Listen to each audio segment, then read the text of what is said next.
जय हिंद एवरीवन, स्वागत है आपका वी नेशन ट्रिपल वन के एक नए एपिसोड में, जहां आपके लिए लेकर आते हैं इंडियन डिफेंस की प्रमुख अपडेट्स को सबसे पहले।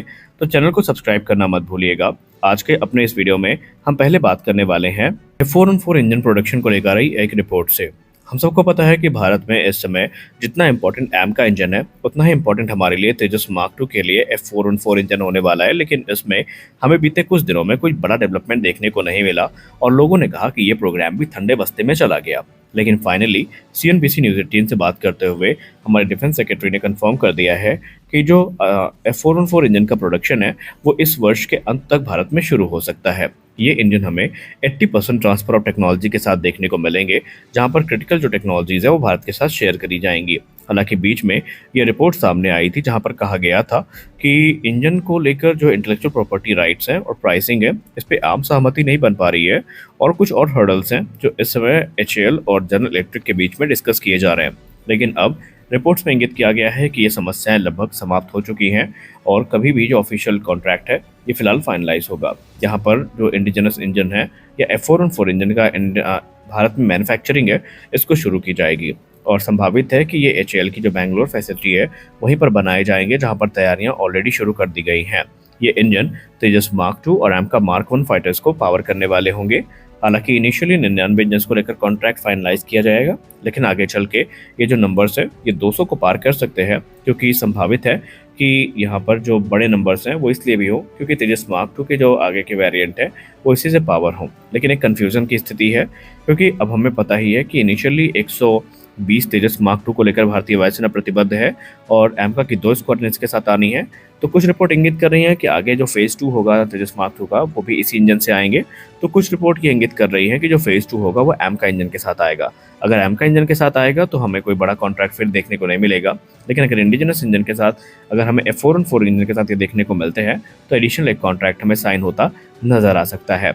लेकिन संभावनाएं प्रबल हैं कि तकरीबन 100 से ज़्यादा जो 150 से ज़्यादा जो इंजन के ऑर्डर्स हैं वो देने के बाद भारत पूरी तरीके से इंडिजिनस इंजन पर स्विच करेगा, जो कि सैफरान या रोल्स रॉयस के द्वारा मिलकर के GTRE भारत में ही बनाएगी। और हम आशा करेंगे कि यही चीज़ें हों, क्योंकि जितना ज़्यादा हम इंडिजिनस चीज़ों पर अपनी निर्भरता को सुनिश्चित करेंगे हमारे लिए उतने बेनिफिशियल चीज़ें साबित होंगी। भारतीय वायुसेना इस समय इंडिजिनस मिसाइल्स पर काफ़ी ज़्यादा ध्यान दे रही है और इसी क्रम में हमें अस्त्र मार्क 1 पहले ही सुखोई 30 MKI और लाइट कॉम्बैट एयरक्राफ्ट तेजस में देखने को मिल चुकी है। तो वही मीडिया रिपोर्ट्स पर भी ये इंगित किया जा रहा है कि भारत ने साइलेंटली जो अस्त्र मार्क 2 है इसका लिमिटेड सीरीज प्रोडक्शन शुरू कर दिया है और आने वाले भविष्य में ये सुखोई 30 MKI को मिलेगी।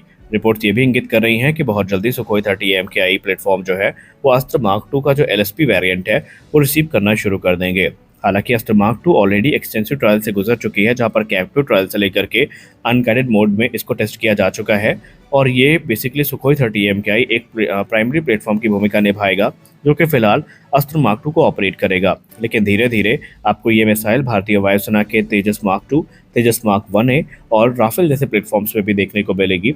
निसंदेह इसको देसी मेटियोर की संज्ञा दी जाती है, क्योंकि इसकी रेंज 160 किलोमीटर क्लेम की जाती है और ये भारत को एक कॉम्बैट एज देगी। खासकर अगर हम पाकिस्तान के परिप्रेक्ष्य में बात करें तो उन्होंने हाल ही में अपने जो जेट फाइटर्स हैं उनमें PL-15 तो दिखाया था, जिसको लेकर क्लेम किया जाता है कि इसकी रेंज 150 किलोमीटर से ज़्यादा की है। लेकिन अस्त्र मार्क 2 के आने के बाद भारत के पास जो एक एरियल सुप्रीमेसी है वो मेंटेन होगी, क्योंकि ये एडवांस एसा सीकर के साथ देखने को मिलती है, जिससे कि इसकी प्रिसीजन और स्ट्राइक कैपेबिलिटी काफ़ी एक्यूरेट हो जाती है। और यही नहीं, भारतीय वायुसेना के लिए जो गांडीव मिसाइल है, जिसको हम अस्त्र मार्क 3 के नाम से जानेंगे, वो भी तैयार की जा रही है, जो कि 300 किलोमीटर की इंप्रेसिव रेंज के साथ हमें देखने को मिलने वाली है। मिसाइल की बात हो ही रही है तो एक और बड़ी रिपोर्ट के बारे में बात कर लेते हैं और यह है ब्रह्मोस NG को लेकर। ब्रह्मोस NG वो मिसाइल है जिसका इंतजार हम सब काफ़ी बेसब्री से कर रहे हैं, क्योंकि ये ब्रह्मोस के एयर लॉन्च वेरिएंट का एक हल्का वेरिएंट है जो कि सिर्फ 1.3 टन वजनी होगी। अब इसको लेकर काफ़ी सारे प्रश्न भी थे, काफ़ी सारे संदेह भी थे कि भारत अपने तेजस मार्क 1A और जो सुखोई 30 MKI है उस पर तो ये मिसाइल को इंटीग्रेट करेगा, लेकिन क्या हमें ये राफेल में देखने को मिलेगी? तो एक बहुत बड़ी गुड न्यूज़ है, जहां पर मीडिया रिपोर्ट्स में कंफर्म किया गया है कि भारतीय वायुसेना के रिक्वेस्ट और भारतीय नौसेना के रिक्वेस्ट को डसाल्ट एविएशन ने एक्सेप्ट कर लिया है। यानी कि फ्रेंच मैन्युफैक्चरर ने जो भारत की डिमांड थी, जहां पर इंडिजिनस वेपन सिस्टम का इंटीग्रेशन था, उसको मंजूरी दी है और यहाँ पर उन्होंने जो 1.3 टन वजनी ब्रह्मोस NG है इसके इंटीग्रेशन को भी मंजूरी दे दी है। ये मिसाइल बेसिकली अपने ट्रायल्स को 2026 में शुरू करने वाली है। इनिशियली माना गया था कि 2025 के अंत तक ट्रायल्स शुरू हो जाएंगे, लेकिन अब प्रबल संभावनाएं हैं कि 2026 मार्च से पहले इसके जो ट्रायल्स हैं ये शुरू हो जाएंगे। और इसका जो प्रोडक्शन है ये लखनऊ में किया जाएगा, जो कि एक नई फैसिलिटी बनाई जा रही है वहाँ पे। ये मिसाइल भारत के लिए काफ़ी महत्वपूर्ण होने वाली है, क्योंकि ये ना सिर्फ सुखोई 30 MKI और तेजस को पावर करेगी, बल्कि राफेल को भी इसका बेनिफिट हमें देखने को मिलेगा। ब्रह्मोस एनजी की बात करें तो ये ब्रह्मोस का एक लाइटर वेरिएंट है, जो कि 1.3 टन वजनी है।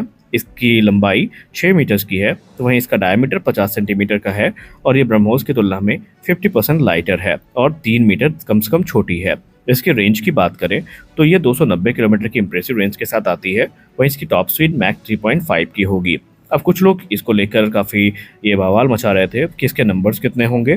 तो इंडियन एयरफोर्स पहले ही कमिट कर चुकी है कि वो तकरीबन 400 ब्रह्मोस मिसाइल्स को खरीदेंगे, और उसके लिए तकरीबन 8,000 करोड़ रुपए का जो कॉन्ट्रैक्ट है ये फाइनलाइज किया जाएगा। और आने वाले भविष्य में भारतीय वायुसेना की फ्लीट की संख्या डिसाइड करेगी कि इनका एक्चुअल नंबर भारतीय वायुसेना में कितना होने वाला है। अपनी बेइज्जती के बाद भी वीरता का नैरेटिव सेट करना अगर भारत को सीखना है तो भारत को पाकिस्तान से सीखना चाहिए कि बार बार लात खाने के बाद उसको छिपाना और बाद में खुद को ही वीर बताना, ये सिर्फ पाकिस्तान ही कर सकता है। अब आप लोगों को लग रहा होगा कि हम कैसी बहकी बहकी बातें कर रहे हैं, इसका इस डिफेंस न्यूज के वीडियो से क्या लेना देना है? इसका पूरा लेना देना है।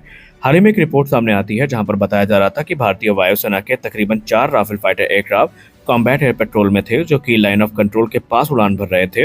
हालांकि जो भारत के एयरक्राफ्ट हैं ये भारत की सीमा के अंतर्गत ही थे, लेकिन LOC के काफ़ी नज़दीक थे, जिसके बाद से पाकिस्तानी वायुसेना काफ़ी जो पैनिक सिचुएशन है उसमें आ गई। रिपोर्ट्स में पाकिस्तानी ये भी क्लेम किया गया कि भारत ने यहाँ पर पाकिस्तानी वायुसेना सीमा को ब्रीच करने की कोशिश करी, और जब पाकिस्तानी वायुसेना ने भारत की मूवमेंट देखी तो उन्होंने तुरंत अपने जो फ्रंट लाइन फाइटर्स हैं उनको स्क्रैम्बल किया। अब यहाँ पर फेंकने की हद तो देखिए। यहाँ पर रिपोर्ट में दावा किया गया पाकिस्तान की PTV न्यूज़ की तरफ से कि जब भारतीय वायुसेना के राफेल ने पाकिस्तानी फाइटर्स को देखा, जिसमें क्लेम किया जा रहा है कि J-10 या J-17 थंडर्स थे, तो ये डर करके दुम दबा के वहां से भाग गया। अब ये चीज़ें हास्यप्रद ना कहें इसको तो हम क्या कहें, क्योंकि रिपोर्ट असलियत ये है कि जो मीडिया रिपोर्ट सामने आई है और पाकिस्तान के जो कुछ सो कॉल्ड पढ़े लिखे लोग हैं, बहुत कम है जो कि पाकिस्तान में, वहां पर यह दावा किया गया कि भारत के राफेल ने ऑलरेडी एयरक्राफ्ट पे रेडार लॉक लिया था और पाकिस्तानी वायुसेना के फाइटर्स की हिम्मत नहीं हुई कि वो राफेल के नजदीक आ सकें।